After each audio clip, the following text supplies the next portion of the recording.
remarks, but like promised before, connect with the management of Om Metals Infraprojects. Vikas Kothari, is the president and ED of the company, now joins us on the show. And morning, Mr. Kothari, good to have you with us on Hot Stocks. First up, if you can give us more updates on the Malaysia real estate project. Last we heard that there were issues and the project had been linked to some political controversies. What's the update now?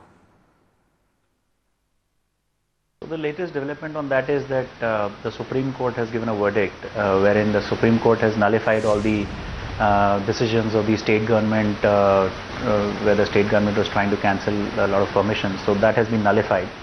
The Supreme Court has given us a clear verdict when it comes to any cancellations for the past permissions. So the project is on in full swing and the construction is going on in full swing as we speak today. Sure. So, Mr. Kothari, if you can tell us what is, the plan as a whole in terms of how much has been invested in this project and what kind of revenues do you see coming from this project?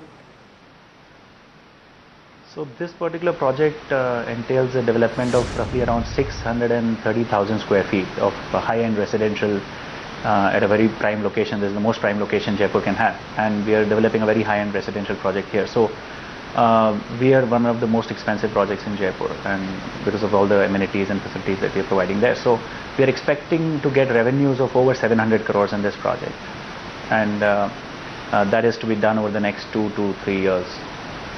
So the revenue is going to be 700 over the next 2 years. Okay, and if you can also tell us, where does the company have land banks which can be utilized for this foray? So we have such attractive land banks in Jaipur, of course, being one of them. Mumbai, in Bandra reclamation area, we have a very huge land parcel there. We have 26,000 square meters of land. Then we have land in Hyderabad, Pondicherry, Kota. So these are all our existing land banks that we have. So as we speak today, there is monetization happening in Hyderabad. There is monetization happening in Jaipur. There is development happening in Kota, and Bombay also is up in monetization.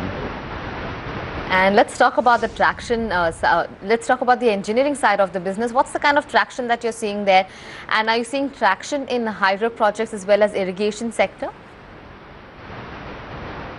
So there's a lot of activity there. In fact, in engineering business, we are focusing on, as you already know, that we are one of the largest companies in a very specialized area of engineering construction for hydromechanical equipment. We are one of the largest companies in India and of course amongst the largest companies in the world as well. In hydromechanical space, there's a lot of action happening. We are bidding for a lot of projects recently. Last 3 years have been not that good. Now, of course, we are seeing a lot of action. So, as we speak today, we have bids going out almost 2 or 3 bids every week. So, we are bidding for hydropower projects. We are bidding for irrigation projects, and we are also bidding for smart city projects. You may be aware that we have recently won India's first smart city EPC contract for 330 crores. So we are having backed that in our order book. We are now bidding for more projects in smart city. So there is a lot of action there as well. Okay, Mr. Kothari, we leave it at that. Thanks very much for taking time out and chatting with us, sharing your business outlook with us. Thanks for taking the time out. Thank you. Okay, let's move on then and talk about the Nifty, which is we're seeing